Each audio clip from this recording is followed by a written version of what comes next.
Salam demokrasi, selamat datang di Beranda Rumah Pemilu bersama saya Usef Hasan Sadikin. Ini merupakan program video Rumah Pemilu yang mengundang tamu untuk ngobrolin pemilu. Obrolan kita kali ini adalah mengenai jadwal Pilkada Aceh. Sebelum itu, saya mau ngajak teman semua untuk mengklik tombol subscribe channel Rumah Pemilu, like dan share untuk perbaikan konten kami ke depan. Baik, tamu kita kali ini adalah Direktur Eksekutif Perkumpulan untuk Pemilu dan Demokrasi Perludem, Mbak Hoirinisa Nur Agustiati, atau gampangnya kita panggil aja Mbak Ninis. Salam Mbak Ninis, semoga sehat nih. Salam, Kak Usep, tamunya bukan tamu jauh ya? Iya, tamunya ini justru pemiliknya Rumah Pemilu. Kok pemilik? Ya, Rumah Pemilu undang ngobrol sama Mbak Ninis ini karena lagi perhatian sama Pilkada Aceh nih, khususnya mengenai penjadwalannya. Karena kan kita tahu nih Pilkada Aceh ini anomali nih dibanding pilkada lainnya yang rencananya Pilkada seluruh daerah itu diselenggarakan 2024, tapi Pilkada Aceh bisa diselenggarakan di 2022 atau sebelum 2024. Kenapa nih Teh penting buat ngobrolin Pilkada Aceh nih sebagai pengetahuan kita bersama selain orang Aceh nih? Kayaknya saya bukan orang Aceh. Saya juga bukan orang Aceh. Ya kenapa ini penting jadi pengetahuan kita gitu? Ya jadi karena kan Aceh ini kan daerah khusus ya, Kak Usep, teman-teman sekalian. Jadi kalau kita mau agak tarik jauh ke belakang dengan sejarahnya Aceh kan, kemudian setelah pasca konflik gitu ya kan, kemudian mereka punya undang-undang pemerintahan Aceh gitu. Nah, di mana di dalam undang-undang pemerintahan Aceh itu salah satunya mengatur terkait dengan jadwal pilkada. Jadi disebutkan bahwa di Aceh itu gitu ya, dengan secara tegas di undang-undang pemerintahan Aceh itu disebutkan bahwa pilkada itu diselenggarakan setiap 5 tahun sekali dan kepala daerahnya menjabat selama 5 tahun gitu ya. Jadi dipilih langsung selama 5 tahun sekali dan pejabat terpilih itu menjabat selama 5 tahun. Nah, sementara peraturan perundang-undangan tentang pilkada kan juga ada sendiri gitu ya. Kita punya Undang-Undang 10 2016 yang di pasal 201-nya itu pada intinya menyebutkan bahwa pilkada selanjutnya setelah pilkada 2020 ini semua daerah diselenggarakan tahun 2024. Nah, Aceh ini tadi yang Kak Usep sebutkan anomali karena mereka kan terakhir pilkada tuh 2017. Nah, kalau 5 tahunnya tadi itu kan artinya 2022 ada pilkada kan, karena kan tadi di Undang-Undang Pemerintahan Acehnya disebutkan pilkadanya itu diselenggarakan setiap 5 tahun sekali gitu. Jadi ada dua undang-undang ini gitu ya, ada 2 peraturan ini yang penting gitu ya untuk diangkat supaya ada kepastian, karena di Aceh sendiri teman-teman KIP Aceh itu kan mereka sebetulnya sudah mempersiapkan tahapan untuk Pilkada 2022 gitu.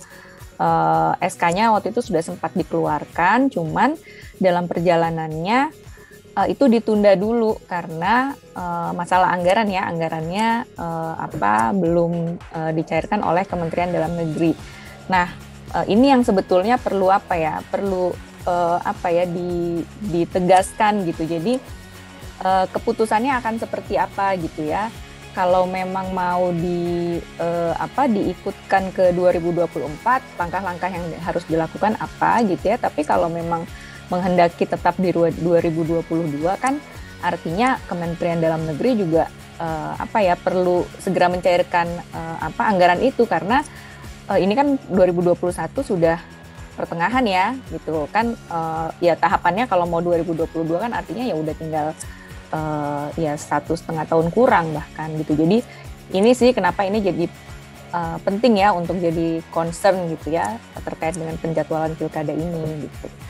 Oke, tadi Mbak Ninis nyinggung ada undang-undang sendiri nih yang berkaitan sama otonomi khususnya Aceh. Jadi ada Undang-Undang 11 2006 kalau nggak salah ya, tentang Undang-Undang Pemerintahan Aceh gitu ya, yang disitunya ngatur jadwal pemerintahannya Aceh yang dibuka sama ditutupnya sama pilkada gitu. Nah, tapi di sisi lain Undang-Undang Pilkada sama Undang-Undang Pemilunya itu menyamaratakan, tidak membedakan daerah satu dengan daerah yang lain, termasuk Aceh itu sendiri gitu.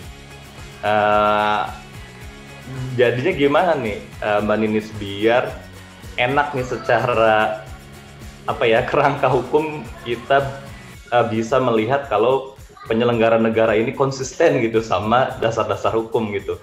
Saat ada dualisme hukum di sini, yang satu mengatasnamakan kehususan otonomi, yang satu undang-undang yang berlaku umum gitu. Nah, iya. Nah, sebetulnya di Undang-Undang Pilkada tuh mengakomodir jika dengan adanya kekhususan daerah-daerah itu, karena di Undang-Undang Pilkada di pasal 199 itu disebutkan bahwa ketentuan dalam Undang-Undang Pilkada itu berlaku juga untuk daerah-daerah khusus seperti Aceh, DKI, Jogja, Papua Barat, sepanjang tidak diatur lain dalam undang-undang tersendiri gitu. Nah, di Undang-Undang Pilkada tuh ada pasal itu. Nah, itu sebetulnya yang mungkin bisa jadi pegangan lah ya untuk memperhatikan bahwa ternyata ada loh di Aceh ini yang mengatur tadi soal jadwalnya tuh harus kan boleh dikatakan saklek ya, tiap 5 tahun sekali gitu. Nah, sementara di pasal 201 ini menghendaki semua tuh 2024. Nah, kalau saya sih melihatnya ya, kalau memang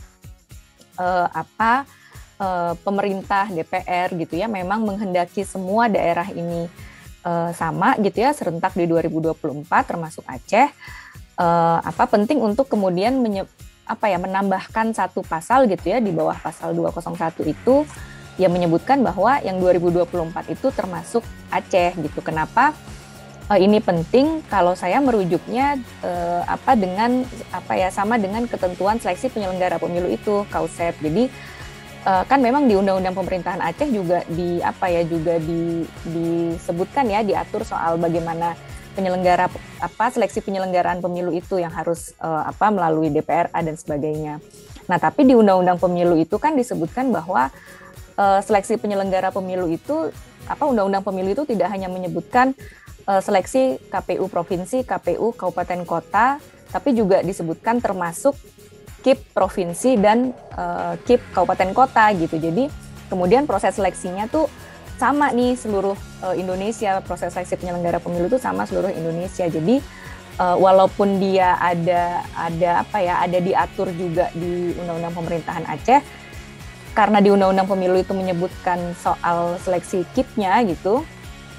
Nah, itu jadi bahasa hukumnya KAUSEP yang lebih tahu ya yang lebih spesifiknya lagi diatur di situ gitu. Nah, menurut saya yang Aceh ini juga bisa diberlakukan seperti itu gitu. Jadi disebutkan ya kalau memang mau menghendaki semua 2024 maka perlu disebutkan itu. Karena karena kalau kita lihat kenapa kemudian tidak menjadi tidak apa-apa gitu ya. Tapi mungkin bukan tidak apa-apa ya, menjadi tidak karena soal jadwal pilkada, soal penyelenggara pemilu itu kan tidak termasuk dalam hal-hal yang menyebabkan Aceh menjadi khusus gitu ya. Kalau kita baca di UU Pemerintahan Aceh kan 11 2006 tadi substansi kekhususannya itu misalnya menekankan adanya DPRA gitu ya. Kalau daerah lain kan namanya DPRD, di Aceh DPRA. Terus penggunaan asas Islam gitu ya, peran strategis ulama, tata rekrutmen khusus dengan membuka ruang partai lokal gitu ya. Jadi mereka boleh ada partai lokal, peran besar, mereka punya peran yang lebih besar terhadap hubungan luar negeri dibandingkan dengan daerah-daerah lain, termasuk juga pengakuan pemerintahan adat dan ada perimbangan kekhususan, perimbangan keuangan pusat dan daerah.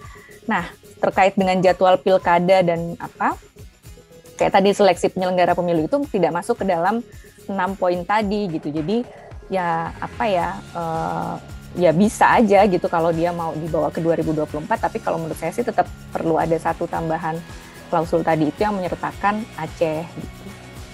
Nah, klausul tambahannya ini diupayakan melalui Ya bisa Perpu atau revisi terbatas gitu kan.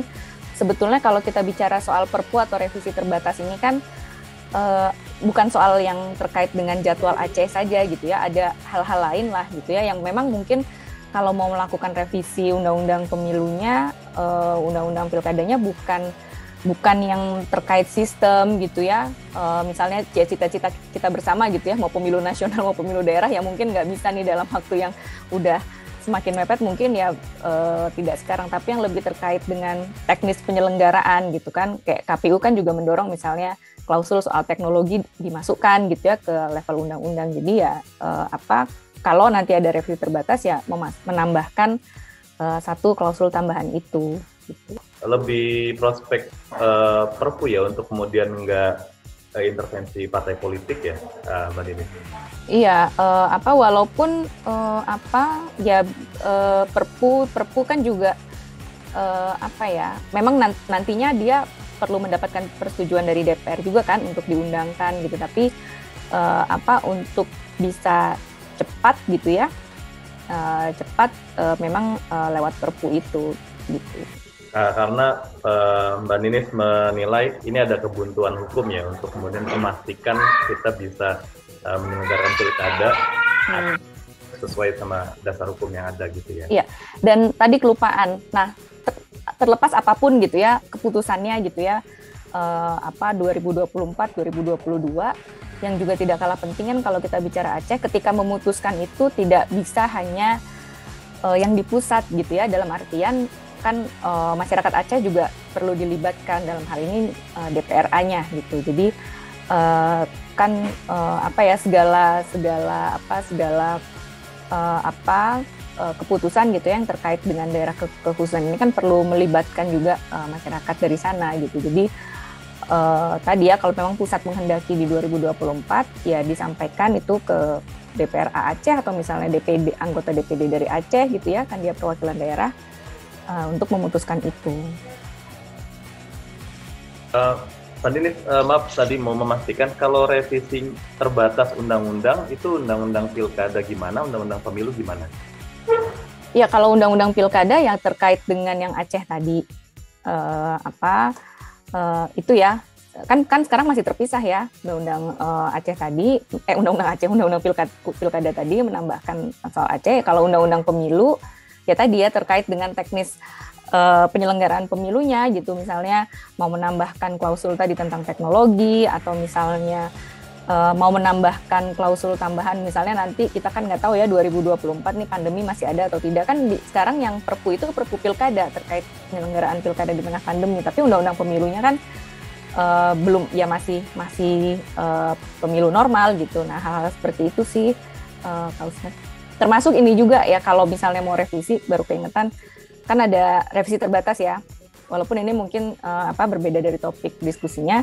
Kalau mau mengubah desain surat suara kan mau disederhanakan nih, itu juga perlu ada revisi terbatas karena kan di undang-undang yang lama disebutkannya mencoblos. Sementara kalau ada keinginan untuk misalnya menandai dengan alat tulis, ya artinya kan harus mengubah itu juga. Baik, Mbak Ninis nih ngingetin soal pandemiknya atau COVID-19 nih, kan ini lagi naik-naiknya gitu ya, sektor COVID nih dari korban maupun terinfeksi itu tinggi banget gitu. Yang diprediksi juga di 2022 jadi belum selesai nih COVID ini gitu. Nah, sedangkan Perludem ini salah satu yang ada di posisi di Pilkada 2020 itu menunda Pilkada atas dasar belum tersedianya kerangka hukum yang baik gitu di dalam penyelenggaraan Pilkada atau pemilu secara umumnya. Nah ini penolakan ini bisa lagi dilakukan atau terjadi lagi nggak sih Mbak Ninis? Selain penekanan tadi ya, Mbak Ninis bilang kerangka hukumnya belum belum cukup berkaitan sama penjadwalan Pilkada Aceh di 2022, tapi ada lagi nih konteks besarnya kita lagi masih pandemi COVID-19 gitu. Iya, betul Kak Usep. Jadi kan ya memang dulu salah satu concern-nya adalah menunda pilkada itu kan bukan menunda sampai pandeminya selesai ya, karena kan kita nggak tahu kapan selesainya gitu dan akan seperti apa gitu, apakah ada pandemi yang lainnya. Nah, nah itu juga yang penting untuk bisa diperhitungkan lah ya untuk menghadapi apapun yang terjadi, masa krisis ke depan gitu. Jadi misalnya seperti alternatif bagi pemilih untuk bisa memilih gitu ya, kan selama ini kita cuma bisa datang ke TPS, nggak punya alternatif yang lain. Terus memastikan kesehatan petugas, misalnya keselamatan kesehatan, terus misalnya terkait dengan sanksinya, kemarin kan juga kita nggak punya sanksi yang bisa memberikan efek jera. Nah, sepanjang itu belum ada gitu ya, baik di Undang-Undang Pilkada ataupun Undang-Undang Pemilu dan hanya ada di PKPU, pilkada kemarin kan cuma semuanya diatur di PKPU. Ya kemungkinan ke depan ya bisa terjadi lagi dorongan itu gitu loh kalau ada situasi bencana non alam seperti ini, karena tapi mungkin ini juga ya kan udah diingetin dari 2020 gitu. Jadi kalau nggak dipersiapkan tuh gimana gitu. Karena ya 2020 ini sekarang udah 2021 pertengahan gitu ya. Jadi sebenarnya ke 2024 itu cukuplah kalau kita mau menambahkan klausul terkait soal pandemi tadi kan. Yang perlu dipastikan tadi ya, ada alternatif buat pemilih gitu ya, terus termasuk juga menjamin keselamatan kesehatan petugas, sanksi gitu ya. Kan kalau kita lihat dari negara-negara lain yang dianggap berhasil menyelenggarakan pilkada di tengah situasi pandemi kan mereka mempersiapkan, sudah punya itu gitu loh. Bahkan dengan pemilu yang non pandemi pun mereka sudah punya itu gitu. Ya, ini obrolan Pilkada Aceh di 2022 tuh buat saya sih kayak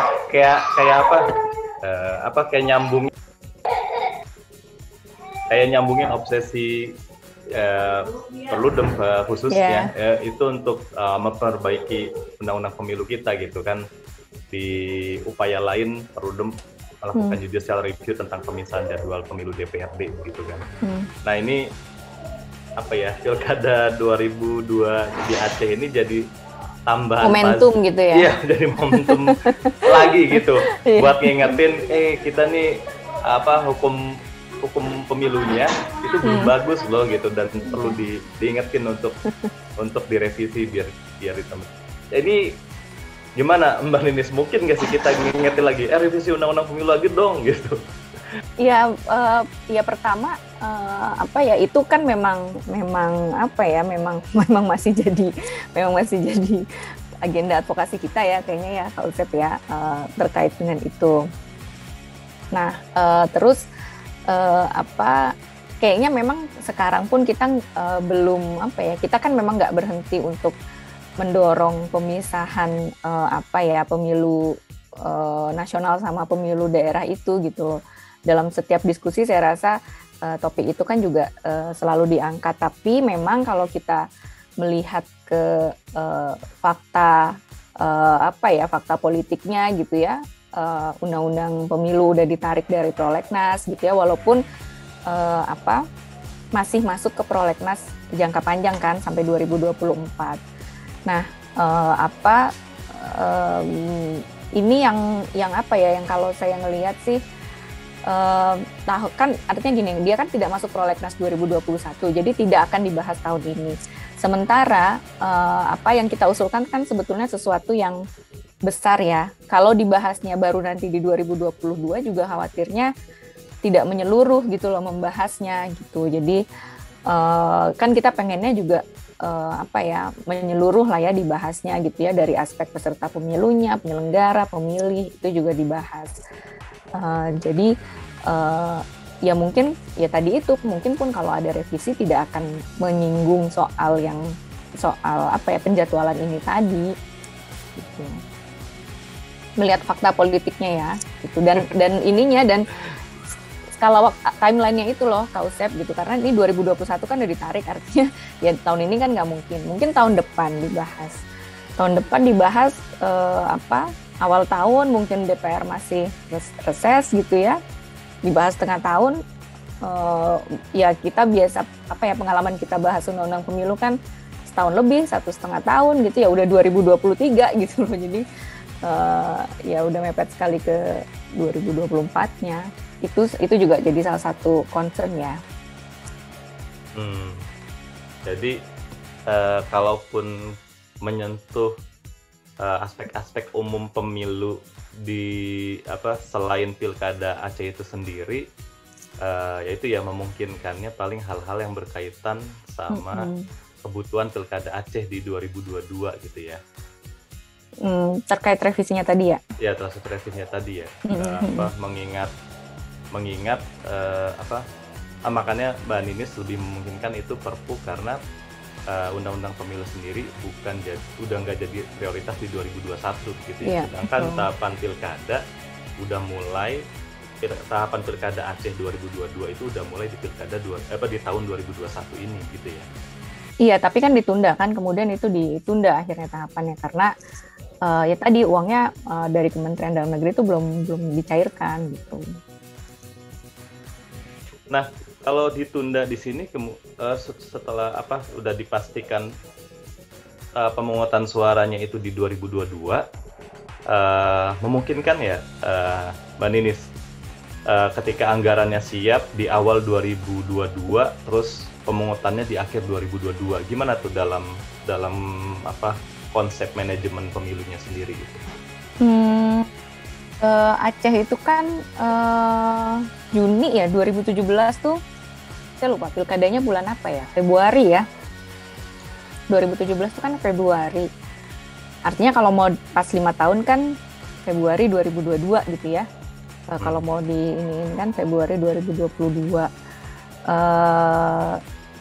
Misalnya, nah ya tadi itu ini udah pertengahan Juni pertengahan tahun gitu ya, pertengahan tahun gitu. Kalau misalnya anggarannya cair di akhir tahun gitu ya nggak ya tentu nggak ini dengan tahapan karena gini, kita kan juga harus melihat AMJ-nya kepala daerah di Aceh gitu. Ya. AMJ-nya itu mungkin dicek ya Juni ya, itu pertengahan tahun deh kalau saya nggak salah. Jadi ya itu juga harus jadi ya, kalau memang kemudian keputusannya tetap 2022 dan udah ke akhir tahun kan artinya harus ada PLT kan, PLT setelah AMJ-nya berakhir. Iya, kemungkinan besar ada PLT. Kan kalau di Undang-Undang Pilkada itu kan disebutin bahwa untuk yang 2024 ya, saya kan pilkada ini 2024 nih. Terus daerah-daerah yang pilkadanya 2022, 2023 itu kan diisi oleh PLT ya, oleh PJ kan, di Undang-Undang Pilkada kan disebut begitu. Nah, PJ itu kan kalau di Undang-Undang Pilkada disebutnya masa ininya 1 tahun dan dapat diperpanjang lagi selama 1 tahun gitu kan ya. Di undang-undang itu kan dibilangnya seperti itu. Nah, cuman ada daerah-daerah yang pun setelah 2 tahun itu tetap kosong gitu loh, tetap kosong ininya. Tetap kosong Kepala daerahnya. Iya gitu. Nah, ini ya. Ini kan DKI Aceh tuh Juli nih. Aceh tuh Juli. Jadi artinya misalnya gini nih. Ini kan DKI Jakarta 16 Oktober, Sulbar sebagian dan teman-temannya 15 Mei, Aceh 5 Juli. Nah, pilkadanya kan baru November nih. Jadi misalnya kayak Jakarta 2022 16 Oktober habis. Kan PJ setahun sampai 16 Oktober 2023. Di Undang-Undang Pilkada kan disebutkannya boleh orang yang sama, boleh berbeda, tapi 1 tahun lagi. 1 tahun lagi kan artinya sampai 16 Oktober 2024. Nah, pilkadanya baru November. Jadi dari Oktober ke November tuh yang ngisi siapa? itu termasuk juga di daerah-daerah ini gitu, Sulbar, Papua Barat, Banten, Gorontalo, Bangka Belitung, dan Aceh. Aceh AMJ-nya habis 5 Juli 2022 gitu. Jadi ini misalnya disepakati 2024 gitu ya Aceh. Nah, ada PJ 5 Juli 2022 sampai 2023. Nanti diperpanjang lagi gitu ya sampai 5 Juli 2024. Nah, dari Juli ke November itu mekanismenya seperti apa gitu. Termasuk yang daerah lain ya, DKI, Sulbar, Papua Barat, Banten, Gorontalo, sama Bangka Belitung. Iya ya, apa?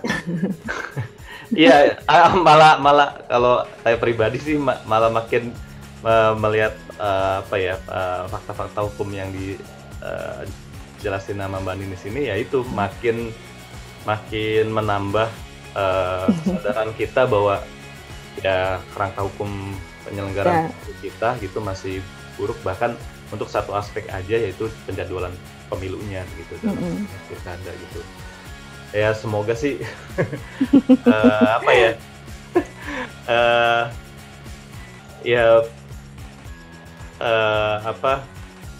nanti kan penyelenggaraan pilkada Aceh itu kan 2022. Terus kita ngelihat tuh fakta-fakta kualitas penyelenggaraan pilkadanya gitu. Nah, itu makin sadarin kita, ini penting nih direvisi karena ini udah tahun 2022 gitu. Ya meskipun di sisi lain ya kita berharap judicial review-nya Perludem soal pemilihan DPRD dikabulkan MK gitu. Jadi tambah lagi. Ya. Tapi MK-nya tutup sekarang. Nah, itu tadi tuh ini sisi lain dari tema ini ya gitu ya. Saya ngelihat pemerintah itu kurang bisa memetakan atau emang sengaja menyiasati untuk kemudian malah jadi salah gitu ya. Mana yang memang kewenangan atau ranahnya negara, mana yang bukan gitu. Dalam hal ini pandemi COVID-19 gitu. Kewenangan atau ranah yang memang itu total punya negara gitu ya, dalam hal ini penyelenggaraan negara bernama pilkada dan pemilu, itu kan bisa dijamin oleh negara untuk dirumuskan gitu ya, tanpa variabel atau pihak lain gitu. Nah itu malah nggak dipastiin gitu, tapi hal-hal lain di soal pandemik ini negara urusan banget gitu, ikut campurnya gitu. Itu misalnya ya kita bisa berdebat lah soal mudik itu boleh atau enggak gitu ya. Tapi kan ada hal yang nggak bisa diperdebatin gitu, yang namanya pilkada sama pemilu itu urusan negara gitu. Bener loh ngaturnya gitu tuh. Ya pandemi COVID-19 ini cermin baik gitu ya. Untuk cermin baik atau cermin? Iya, cermin yang baik untuk ngelihat memperlihatkan buruknya wajahnya negara gitu. ya itu balik lagi. Semoga ya pilkada 2022-nya Aceh ini, 2022-nya Aceh ini nambah nyadarin kita dan nambah nyadarin pembuat kebijakan itu sendiri, dalam hal ini penyelenggara negara gitu. Iya, dan sebetulnya gini, naikin isu ini tuh bukan ya maksudnya mau ya tadi ya menyadarkan itu tadi gitu loh. Oke lah, mungkin prioritas pemerintahan adalah ekonomi, pembangunan dan itu ya. Ya tapi kalau ini nggak diurusin juga gitu ya, tidak diperhatikan, ya bukan ya Aceh kan daerah pasca konflik gitu ya, mereka punya sejarah, itu kan juga harus jadi pertimbangan ya bahwa situasi politik ini mau tidak mau ya harus jadi salah satu concern juga gitu. Iya, penting juga ya konteks Acehnya itu sendiri ya. Iya. Kita juga jadi diingetin nih Aceh ini provinsi dan kabupaten kotanya kan ya. Iya. Iya, jadi betul. Saat dulu pilkada serentak istilahnya itu dirumuskan di Undang-Undang Pilkada, tindak lanjut dari Perpunya SBY, kita suka diingetin tuh pilkada serentak itu yang pertama bukan yang di 2015 tapi di Aceh. Yang di Aceh, gitu. ya, Ya, betul. dan pilkada serentaknya juga hierarkis tuh, provinsi sama kabupaten kotanya. Nah ini ya apa ya, karakter Aceh dengan segala aspeknya ini tambah pembobotan buat kita jadi peduli perbaikan pemilu atau pilkada gitu. Soalnya pilkada langsung kan juga sebetulnya di Aceh kan, awal mulai. Oh iya, awalnya juga ya, benar. Calon independen gitu Iya, ya, calon perseorangan di Aceh juga di Aceh. Jadi luar biasa memang Aceh. Iya, jadi jangan tidak diiniin gitu. Iya. Termasuk juga tadi yang disinggung sama Mbak Ninis, anggarannya itu sendiri, Mbak Ninis. Ketika ini otonomi khusus yang harusnya relatif bisa terjaga pendanaannya ya, penyelenggaraan pemerintahan daerahnya, ini malah bergantung lagi nih sama penganggaran pusat atau dalam hal ini APBN gitu untuk pilkada. Aku nggak paham teknisnya ya. Kan memang kalau pilkada itu kan dari APBD. Nah, cuman kalau aku yang baca dari berita itu, mereka tuh belum dapat nomor akun mungkin kalau kita line itemnya tuh nomor berapa gitu loh. Itu yang di Kemendagrinya tuh itunya gitu. Jadi sehingga itu pun kalau itu jadi mungkin walaupun sudah ada uangnya di DPRD tetapi tidak bisa cair karena masalah nomor akunnya tadi itu. Kalau aku nangkepnya sih seperti itu ya. Cuma nanti bisa dicek lagi ke teman-teman penyelenggara di Aceh gitu. Iya. Ini kalau aku ya itu lagi-lagi ngomporin obsesi nimbang-nimbang anggaran, udahlah APBN aja gitu. Lagi-lagi biar kemudian nggak ada kebingungan atau tantangan menjamin anggaran lebih kuat lagi gitu,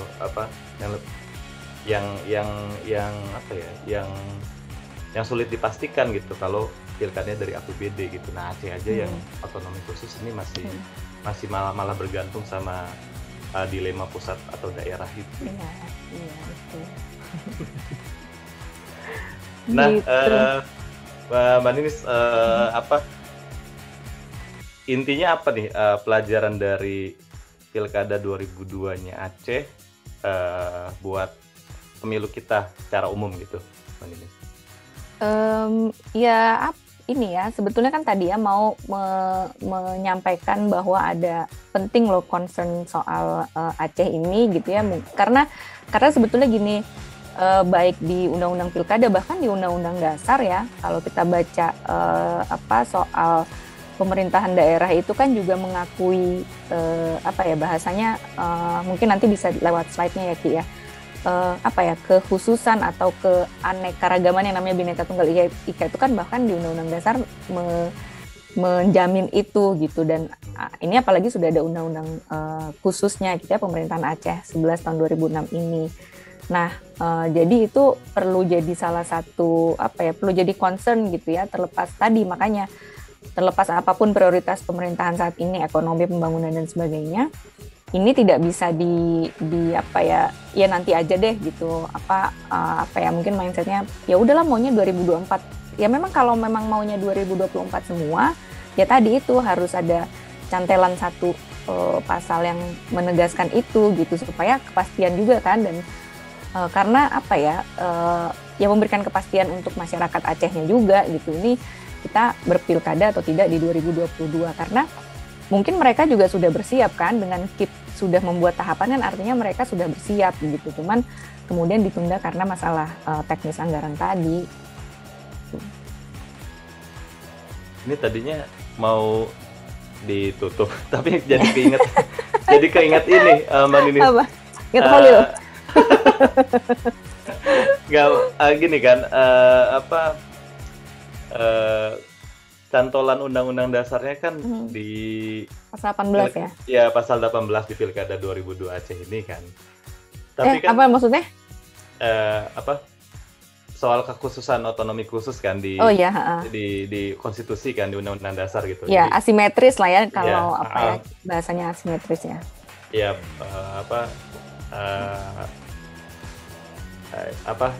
kekhususan yang dijamin di Undang-Undang Dasar ini jadi jaminan maksudnya jadi dasar yang dipakai kuat buat penyelenggaraan di 2002 untuk kemudian berbeda dengan daerah lain gitu ya. Tapi ya aku suka keinget lagi nih kalau ngomongin kekhususan gitu, balik ke ketentuan pemilu itu sendiri yang jadi kewenangan KPU gitu, yang juga dijamin di Undang-Undang Dasar gitu. Nah itu apa ya? Ya sepengetahuannya Mbak Ninis atau pemahamannya Mbak Ninis sendiri, KPU sebenarnya bisa nggak sih atau berkepentingan nggak sih untuk menaikkan posisinya lagi kalau kalau pada dasarnya KPU yang di Aceh itu ya KPU gitu, yang dijamin di konstitusi. Nah, ini juga sebetulnya yang sempat menjadi pertanyaanku gitu ya. Sebetulnya kalau kita mau bicara soal siapa sih yang punya kewenangan untuk membuat peraturan, tahapan, jadwal, kan sebetulnya KPU RI kan. KPU RI, iya. Iya, jadi sementara ini KIP Aceh yang bikin gitu. Jadi apa KPU-nya apa ya? Nggak mau bertanya gitu ya, nggak mau memastikan gitu ya, kan mereka sering RDP sama DPR sama pemerintah gitu, memastikan itu karena sebetulnya mereka yang punya tanggung jawab, jadi mereka yang bertanggung jawab kan untuk membuat tahapan program dan jadwal itu, bukan kan kalau KPU provinsi ya sebetulnya melaksanakan dari KIP ya, kalau ini kan KIP ya, KIP Aceh, KIP provinsi Aceh kan melaksanakan itu, ini KIP-nya gitu. Iya. Ini jadi ini saya makasih banget ini Mbak Ninis mau ngebahas ini ya. Ini saya jadi diingetin lagi nih. Dulu itu Bapak Ilham Saputra ya, sebelum menjadi anggota KPU di pusat, itu salah satu orang yang kuat dan beberapa kali mengingatkan mengenai tentang sifat KPU yang nasional tetap dan mandiri, yang harusnya hierarkis ya, harusnya nggak dibedain itu antara KPU di pusat dan KPU ke provinsi yang lainnya gitu. Jadi nggak ada tuh harusnya. Jadi gravitasi KPU di Aceh itu ya harusnya gravitasi ke KPU pusat. Iya, Konstitusi 22E ayat 5 dan juga Undang-Undang Pemilu gitu. Nah sekarang saya malah nanti perlu ngobrol sama Pak Ilham gitu ya. Pak Ilham sekarang udah jadi ketua KPU. Orang Aceh lagi.